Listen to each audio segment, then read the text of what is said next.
O Tribunal de Justiça das Comunidades decidiu hoje que as participações especiais que o Estado português detém no capital da PT são ilegais, argumentando que está em causa o princípio da liberdade de circulação de capitais. Ao contrário do que o prestimoso Presidente da Comissão Europeia, Durão Barroso, se apressou a dizer, esta não é uma questão jurídica, esta é a mais política das questões. Para Bruxelas, a liberdade de circulação dos capitais é a lei e a proteção do interesse estratégico dos Estados mais pequenos, essa é ilegal. Esta é a escolha que define o que é de facto o europeísmo. Se é uma liturgia de louvor e de submissão aos especuladores, ou se é um combate por uma economia justa e eficaz que dê primazia ao interesse de todos sobre as vantagens privadas de apenas uns quantos.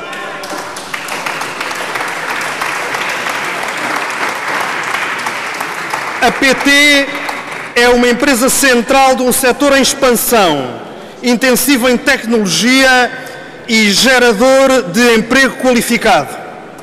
O setor das comunicações tem um impacto no desenvolvimento do conjunto de toda a economia, na medida em que influencia as estruturas de custos em todos os outros setores e determina a sua inserção nos mercados internacionais. Nesse sentido, é uma empresa que tem que ser gerida levando em consideração uma estratégia para o conjunto da economia e não apenas a soma dos interesses privados de acionistas como o BES ou o Ongoing, que têm agido estritamente determinados pelo objetivo de maximização dos seus próprios rendimentos a curto prazo, como aliás é próprio do capital privado. Isso prova, se necessário fosse provar, que apenas o Estado e não a soma desgarrada de interesses privados pode efetivamente dar garantias de defesa da estratégia do país.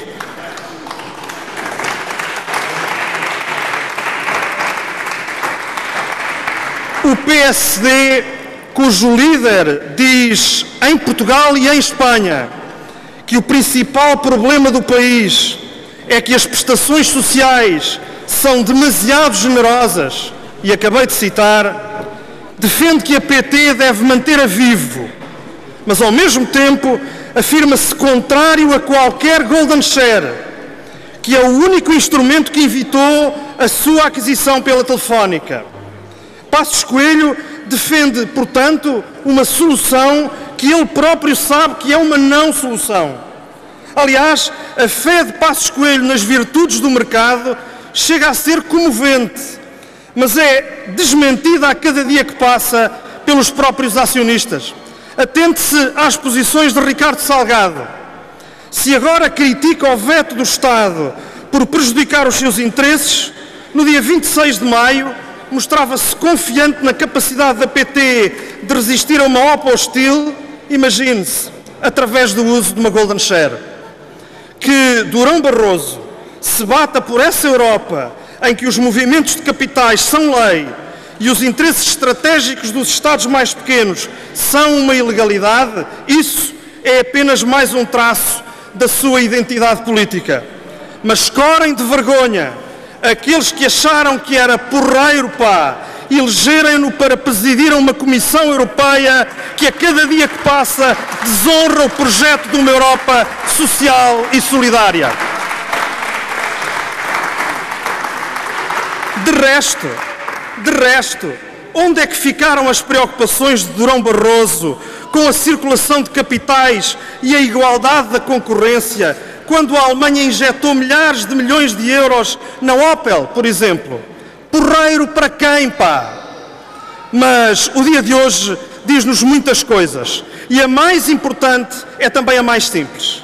Quem quer defender o interesse público do país não privatiza empresas estratégicas para a economia nacional.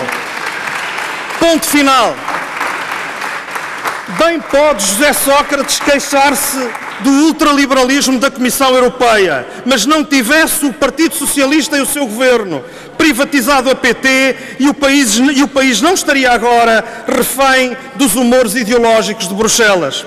A privatização da PT não serviu nenhum propósito estratégico da política económica. Privou o Estado de receitas importantes para o ajustamento estrutural, para o ajustamento orçamental, que permitiriam responder às dificuldades orçamentais, e retirou a presença pública de um setor estratégico para o desenvolvimento da economia. E como a presente situação demonstra, o controle privado sacrifica esses objetivos em nome de mais-valias de curto prazo. Mas o recurso à golden share do Estado na PT para defender o interesse coletivo torna ainda mais inaceitável e incompreensível o plano de privatizações aprovado pelo PS e pelo PSD. Quem é que pode dizer que se a Vivo é estratégica para o interesse nacional, não o são ao mesmo tempo a Galp ou a REN? Nesta mesma Assembleia da República, o Sr. Ministro das Finanças declarou ontem que o Governo não pretende impor nenhuma golden share no quadro das privatizações destas duas empresas cruciais para um setor de importância estratégica, como é o caso do setor energético.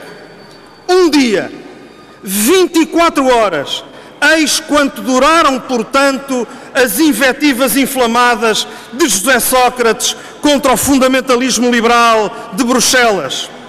Nas opções políticas que contam, o seu governo confirma-se cada dia como um lídimo defensor da ortodoxia liberal.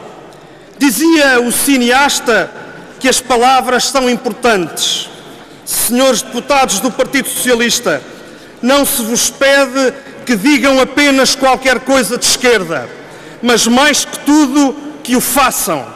Parar o processo de privatizações é o teste que agora vos está feito, disse.